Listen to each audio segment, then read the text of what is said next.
Hi everyone, again welcome to our chemistry lecture. In our last lecture we discussed about the Raoult's law. Okay, in Raoult's law I already taught you about we have to learn about the mole fraction and what is about the partial vapor pressure on the liquid by the gases. Okay, if we have any container and in this container we have only one solvent, then this solvent has its own pressure, then this pressure is total pressure. But if we add another liquid in the same our container, then suppose our first liquid is A and our second liquid is B. If you add both liquid in the same container, then what happens? Then the pressure of the each liquid we cannot calculate individually. Okay.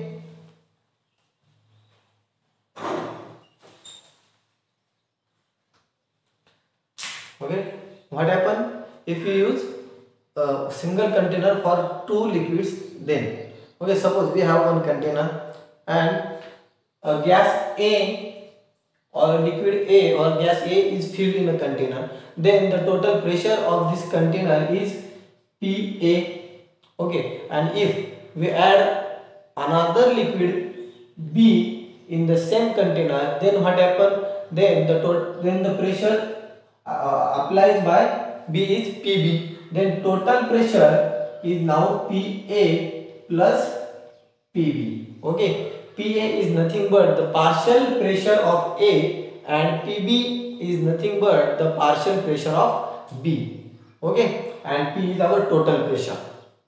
Okay, आले लक्षात. ज्यावेळेस आपण container मध्ये दोन liquid एकत्र करतो त्यावेळी त्या इंडिव्हिज्युअल लिक्विडचा प्रेशर आपल्याला कॅल्क्युलेट करता येत नाही.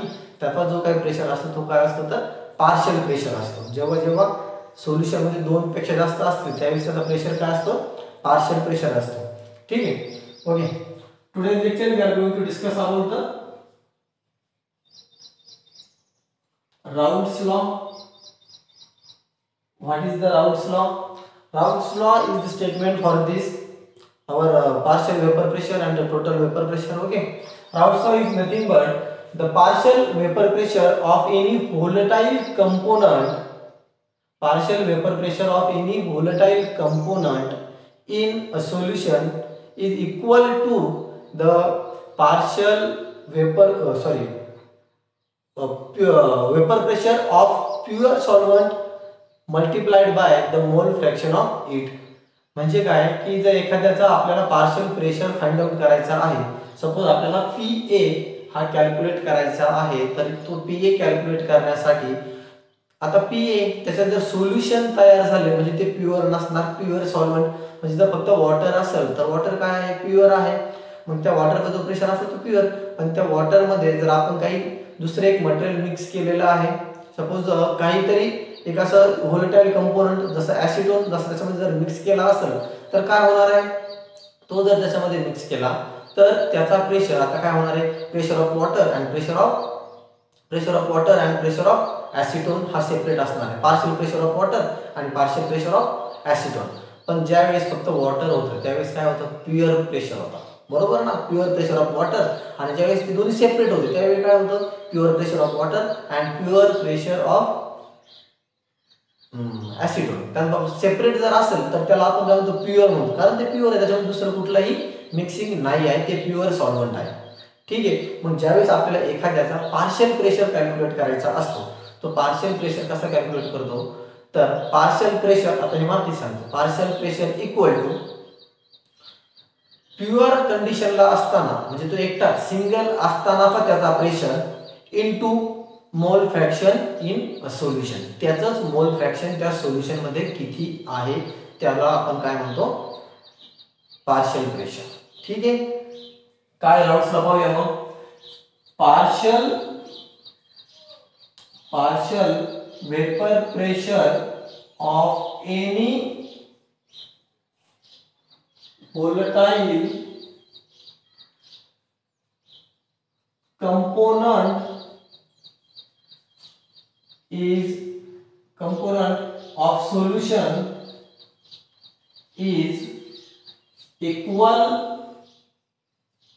to vapor pressure of pure component, तोच कंपोनंट फक्त आता प्युअर फॉर्म मध्ये, प्युअर कंपोनंट मल्टिप्लाइड बाय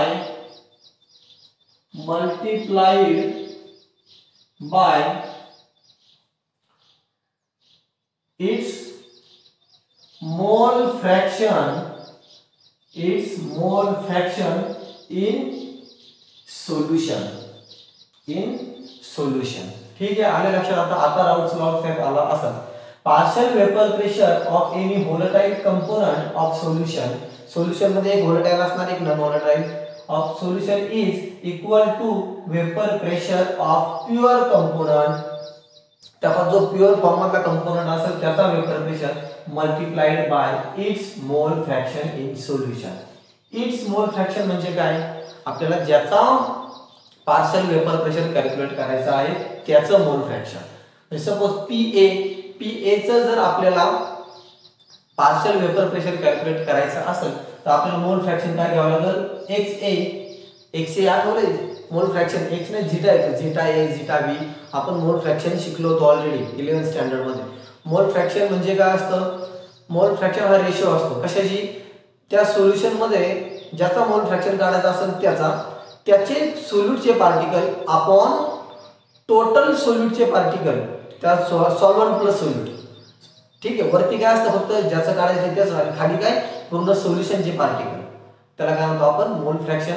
एक लक्षात ठेवायचं की मोल फ्रॅक्शन हा कधीही 1 पेक्षा जास्त येऊ शकत नाही. मोल फ्रॅक्शन ऑलवेज लेस दॅन 1 और इक्वल टू 1. इक्वल टू 1 आलाय म्हणजे ते सोल्युशनच नाही, म्हणजे तो इंडिव्हिज्युअल आहे, तो प्युअर फॉर्म मध्ये आहे. जेव्हा कोणाचा मोल फ्रॅक्शन 1 असेल त्यावेळेस काय समजून घ्यायचं आहे आपल्याला, it is a single component, it is not a mixture और not a solution. Okay, in case of our solution mole fraction is always less than 1. Mole fraction is always less than 1. Okay, what is Raoult's law? Partial vapor pressure of any volatile component of solution is equal to vapor pressure of pure component multiplied by its mole fraction in solution. ठीक आहे, मोल fraction आपलं आधीही झालंय, परत घेऊया आपण, काय अडचण नाही. ठीक आहे, आता या स्टेटमेंट वरून जर आता इथं याच्या ऐवजी ए ऐवजी 1 दिलंय, बी ऐवजी हे दिलंय, इथं 1 2 आले तर काय होईल बघा. Suppose we have a binary solution. Binary solution means what? In our solution there are two parameters. Okay. If we have a binary solution, and in binary solution what happen? P1 and A1 and A2 is our binary solution. A1 and A2 is our binary solution. मतलब A1 is one component and A2 is our another component. Okay. Then next what happen after this? Okay. ठीक आहे, आता check करावं लागते बरोबर camera आहे की नाही, मध्येच कॅमेरा ऑफ होतो की बोर्ड सोडून कॅमेरा लागतो ते चेक करावं लागते. ठीक आहे, A1 A2 is our binary solution. A1 is our first component, A2 is our second component. Okay, then after this P1 and P2 are partial vapor pressure. P1 and P2 are partial vapor pressure and एक आता इथे मी x लिहितो, zeta असतो त्याच्यामध्ये आता मी x लिहितोय for मोल fraction. x1 and x2 are mole fraction of component A1 and A2. Okay, x1 and x2 are the mole fraction of component A1 and A2. Okay, and from this solution what we can calculate? ठीक है, suppose we have to calculate partial vapor pressure of A1. Okay, then partial vapor pressure of A1 is P1. Pressure P मध्ये major करतो. P1 काय आहे, gas 1 चा partial pressure. ठीक आहे, partial vapour pressure of first gas is equal to from this our statement partial pressure of any volatile component means P1 of solution is equal to vapor pressure of pure component. Vapor pressure of pure component multiplied by its mole fraction into x1. P1 साठी काढतोय म्हणजे आता मोल fraction पण त्याचंच आणि pure component पण तोच. मग आता प्युअर कंपोनंट फक्त कसा लिहायचा असतो P01. आता 1 साठी आहे म्हणून P01. Not is stand it is for pure form. Always remember that. Not जेव्हा जेव्हा नॉट हा वर्ड यूज केला जाईल पार्शियल वेपर प्रेशर मध्ये त्यावेळी समजून घ्या तो not is for pure form. ठीक आहे. जेव्हा जेव्हा नॉट येईल त्यावेळेस काय तो प्युअर फॉर्म मध्ये असेल. आले. partial pressure of any volatile component, partial pressure of volatile component A1 then is equal to partial is equal to vapor pressure of pure component. Pure means what? P01 multiplied by its mole fraction H2. Okay. Now for second component what happened? For our second component, same statement. Partial vapor pressure of any volatile component, partial vapor pressure of second component is P2 is equal to vapor pressure of pure component. Okay, vapor pressure of pure component multiplied by its mole fraction. P2 is equal to P02 into H2. ठीक है. आता I hope हे लक्षात आलं असेल. याच्यात काही problem कोणाला येणार नाही. काय आहे आपला राउल्स लॉ. हे दोन स्टेटमेंट जरी लक्षात ठेवले हाच काय आहे आपला it is nothing but our Raoult's law. It is nothing but our Raoult's law. ठीक आहे. समजला राउल्स लॉ. मग आता राउल्स लॉ नंतर आपल्याला पुढे बघायचं आहे. आता आयडियल सोल्युशन साठी हा राउल्स लॉ कसा वर्किंग करतो. आयडियल सोल्युशन साठी आपला राउल्स लॉ कशा पद्धतीने वर्किंग करतो. ठीक आहे. त्यासाठी आपल्याला एक डायग्राम काढावा लागेल for ideal solution. For our ideal solution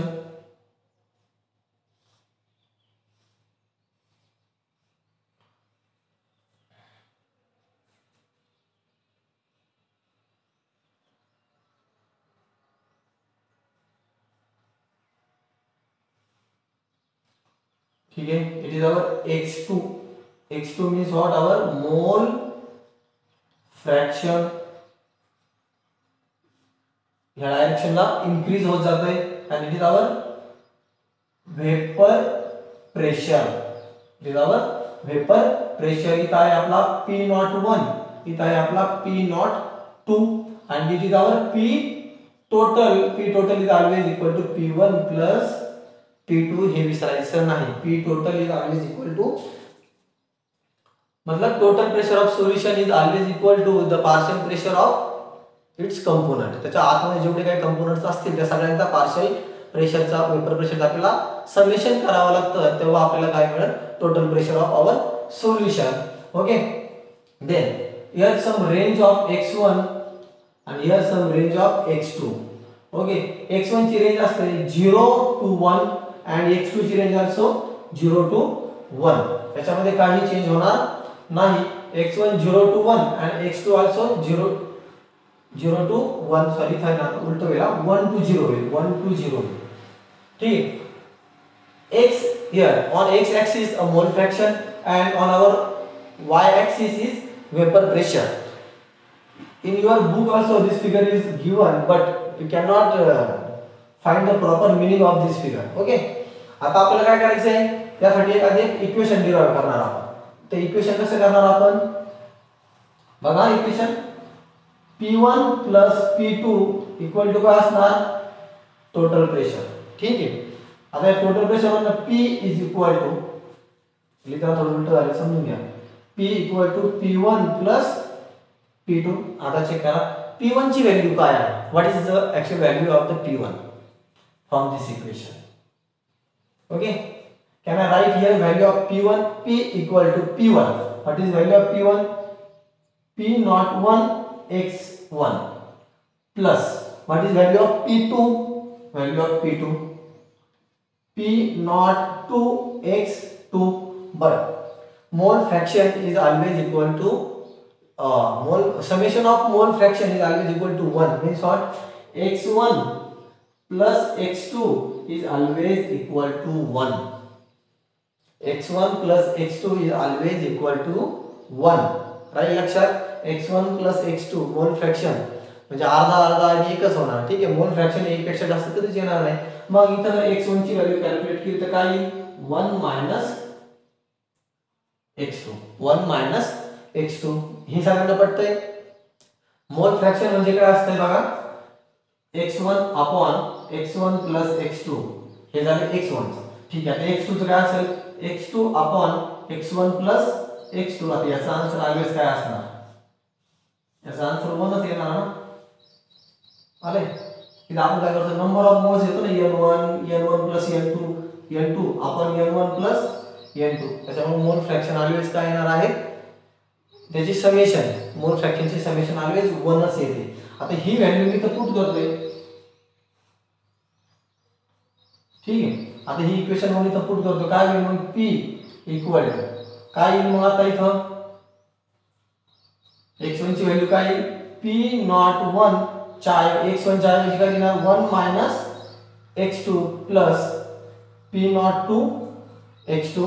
check करा इक्वेशन काय होईल मग p नॉट 1 मायनस आता हे काय ब्रॅकेट मध्ये multiply p not 1 into 1 p not 1 p not 1 into x2 p not 1 x2 plus p2 not x2. आता काय करायचं आहे आपल्याला x2 कॉमन काढायचं आहे म्हणजे इक्वेशन बघा काय तयार होईल p not 1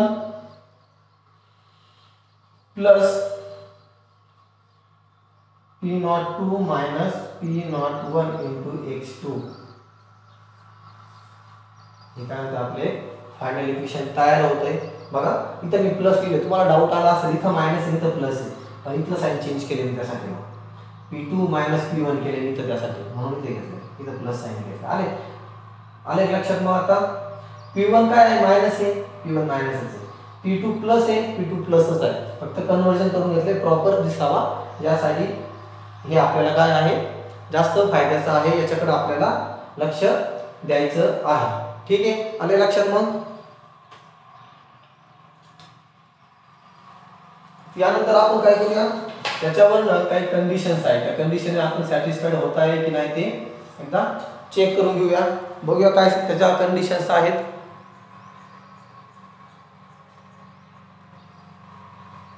first condition is at p1 p not 1 versus x2 p not 1 versus x2. First condition is काय p not 1 versus x2. ठीक आहे, आता p not 1 आणि x2 साठी दोनच कंडिशन असतात. काय x2 equal to 0 and x2 equal to 1. ह्या दोनच कंडिशन असतात आपल्याकडे x2 equal to 0 and x2 equal to 1. Okay, if x2 is equal to 0, then what happen? Just see here, if x2 is 0, then what happen? This total term will be 0. x2 याला multiple आहे म्हणजे p naught 2 पण 0 p not 1 पण 0. उरल काय फक्त मग p equal to p not 1. For x2 is equal to 0, p is equal to p not 1. इथं बघा x2 चं काय होईल x2 0 ह्या पूर्ण ब्रॅकेटला x2 मल्टिप्लाय आहे म्हणजे पूर्ण ब्रॅकेट 0 होऊन गेलं. उरलं काय p is equal to p not 1. आले. then what our second condition x2 is equal to 1. if x2 is equal to 1 then what happen? if x2 is equal to 1 then same equation फक्त x2 1 ची value फक्त त्याच्यावर हात ठेवा बाकीचं equation same आहे तसंच. इथं बघा आता मग p नॉट 1 इथं प्लस इथं मायनस 0 होऊन जाईल. व्हॅल्यू काय होईल p is equal to p naught 2. Value काय बनेल p is equal to p naught 2. बरोबर ना. हे बघा x2 ची व्हॅल्यू 1 झाली आहे याला 1 ने मल्टिपल केलं त्याच्या इक्वेशन मध्ये काय बदल होईल का नाही. p नॉट 1 काय आहे प्लस आहे, p नॉट 1 काय आहे मायनस आहे, प्लस मायनस कॅन्सल होऊन जाईल p is equal to p naught 2.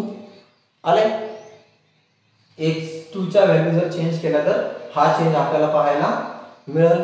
ठीक आहे, आता सेकंड काय मग आपल्याला सेकंड कंडिशन कोणती आहे p1 वर्सेस x1.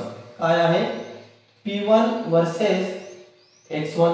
आता P1 वर्सेस x1 ह्या इक्वेशन कडे यायचं नाही, जास्त कन्फ्युजन होईल. जर तुम्ही P1 वर्सेस x1 ह्या इक्वेशन कडे आला तर अजून कन्फ्युजन वाढेल. त्यापेक्षा आता ही डायग्राम शिकूया आपण. आता आपण ह्या डायग्रामचा स्टडी करूया. ठीक आहे. इथं काय आहे P01 म्हणजे जो आपला 1 गॅस आहे, गॅस 1 चं प्युअर फॉर्म मध्ये आहे. जे काय आपले गॅस किंवा लिक्विड जे काय असेल ते काय आहे प्युअर फॉर्म मध्ये आहे ह्या रेषेवरती.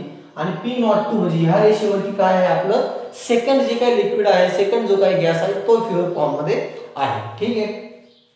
आता इथं ह्या कंडिशनला P01 आहे म्हणजे काय प्युअर फॉर्म म्हणजे त्याच्यामध्ये दुसरा कंपोनंट मिक्स झालेला नाहीये.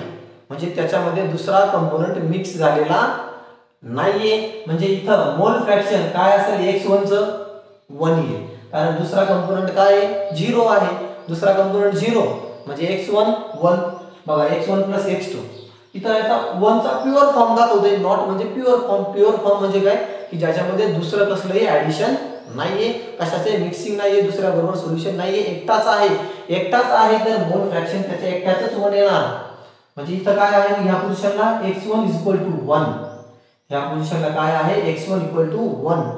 मग आता जसं जसं आपण इकडे जात जाऊ या डायरेक्शनला, इकडं राईट साइडला जात जाऊ आपण, तर काय होईल x1 चा अमाउंट कमी कमी होत जाईल. x1 चा अमाउंट कमी कमी होत चालले. सपोज मग काय अंदाजे घेऊया. इथं 0.9 0.7 0.3 इथं आल्यावरती x1 चा अमाउंट काय होईल 0. या लाईन वरती आल्यानंतर x1 चा अमाउंट काय होईल 0. म्हणून मी सांगितलं x1 ची रेंज काय आहे 1 to 0. x1 काय सुरुवातीला x1 एकटाच होता. पहिला गॅस पहिला लिक्विड एकटाच होता. त्याचं सगळं अमाउंट आहे. त्याचा मोल फ्रॅक्शन 1 आला. पण नंतर दुसरं त्याच्यामध्ये मिक्स होत गेलं त्याचं मोल फ्रॅक्शन कमी कमी कमी होत गेलं. आणि ही कंडिशन काय इथली याच्यामध्ये 1 नंबरचं लिक्विड नाहीच आहे. सगळं काय आहे 2 नंबरचं आहे. कारण इथं काय आहे P2 नॉट आहे. नॉट P02 आहे म्हणजे फक्त सेकंड लिक्विड अवेलेबल आहे. ठीक आहे. इथं काय असेल आता या कंडिशनला काय आहे x2 ची व्हॅल्यू 0 आहे आणि ह्या कंडिशनला x1 ची व्हॅल्यू 0 आहे. आले का. इथं x1 1, इथं x2 1, इथं x2 0, इथं x2 1, इथं x1 0. आले लक्षात. इथं तुम्हाला चार व्हॅल्यू दिसतात x1 1, x1 0, x2 0, x2 1. पण या चार कुठल्या कळले ह्या उलटे आहेत. इथं काय कंडिशन आहे x1 1, x2 0 आणि इथं काय कंडिशन आहे x2 1, x1 0. ह्या कंडिशन इथं आहे. ठीक आहे. आता आले लक्षात. इथं काय आहे x1 1, इथं x2 0, इथं x2 1 आणि x1 0. आता आपल्या याच्यावर न्यायचा P1 versus x1. P1 versus x1 म्हणजे आपला हा पहिला गॅस आणि P1 म्हणजे पार्शियल प्रेशर. ठीक आहे. x1 आहे, x1 आहे, x1 आहे. लक्षात घ्या x1 आहे म्हणजे x2 काय आहे 0 आहे. x2 जर 0 आहे तर पहिला जो गॅस आहे, पहिला जे लिक्विड आहे, पहिला जो गॅस आहे तो काय आहे प्युअर फॉर्म मध्ये आहे. कारण त्याच्यामध्ये दुसरं मिक्सिंगच नाहीये. तो काय आहे मग प्युअर फॉर्म मध्ये. Means what here P1 = P01. जर x1 ची व्हॅल्यू 1 आहे इथं दिली होती आपल्याला फॉर x1 = 1 घेतले आपण आता. ठीक आहे. x1 = 1. x1 जर 1 आहे तर P01 ची व्हॅल्यू काय येईल आता मग P = P01. डायरेक्ट काय आले आपला P1 वर्सेस P01 आणि इथं जर x1 = 0 घेतलंय x1 0 म्हणजे पोझिशन ही याच्यात P चा काही गॅसच नाही, सगळं P2 आहे म्हणजे P1 = 0 येणार. आले लक्षात. x1 0 आहे म्हणजे तो गॅस x1 0 आहे त्याच्यामध्ये पहिल्या गॅसचं काही कंपोनंट नाहीच आहे. x1 0 आहे म्हणजे 1 गॅसचं काहीच कंपोनंट त्याच्यात नाहीये म्हणजे तो गॅसच नाहीये तर त्याचा प्रेशरही नाहीये. P1 = 0. इथं काय झालंय सगळ्या एकट्याचाच प्रेशर आहे. ठीक आहे ना. Our third condition is P2 versus x2. P2 versus x2. Suppose x2 = 0 and x2 = 1. हे त्याच्या कंडिशन्स आहेत ना, 0 to 1, 1 to 0 लिमिट मध्ये शिकलोय आपण मॅथ मध्ये. x to 0 म्हणजे गॅस कोणता आहे तिथं P1 म्हणजे P2 काय येईल 0. x2 0 आहे म्हणजे 2 नंबरचा गॅसच नाहीये. 2 नंबरचा गॅस नाही. 2 नंबरच्या गॅसचा प्रेशर आला कुठून? 2 नंबरच्या गॅसचा प्रेशर सुद्धा 0. x2 1 आहे म्हणजे 2 नंबरचाच गॅस आहे, दुसरा गॅसच नाहीये म्हणजे जो काय P2 आहे तो काय आलाय P02 आलाय, कारण त्याच्यामध्ये दुसरा गॅस आता अवेलेबलच नाहीये, दुसऱ्याचा संबंध येत नाही. आता लक्षात आलं असेल. हे एकदा परत चेक करा ह्या डायग्रामवर. ठीक आहे. आता या डायग्राम वरती काय अडचण असेल तर परत विचारा, नो प्रॉब्लेम. डायग्राम थोडीशी घाई झाली पण आता लक्षात आलं असेल. इथं 1 इथं 0 परत इथं 1 इथं 0 असं उलट असतंय ते. ठीक आहे. हे काय नाही, हे फक्त तुम्हाला समजण्यासाठी काढलं. बुक मध्ये कशी डायग्राम आहे तीच ड्रॉ केली आहे, पण बुक मधली डायग्राम तुमच्या लक्षात येणार नाही म्हणून हे एक्झाम्पल घेऊन ती डायग्राम सॉल्व्ह करून दिली. ठीक आहे. आज थांबूया आपण इथं. एकदा मोल फ्रॅक्शनचा टॉपिक परत पाहून घ्या. नेक्स्ट लेक्चरला आपण परत भेटूया. थँक्यू.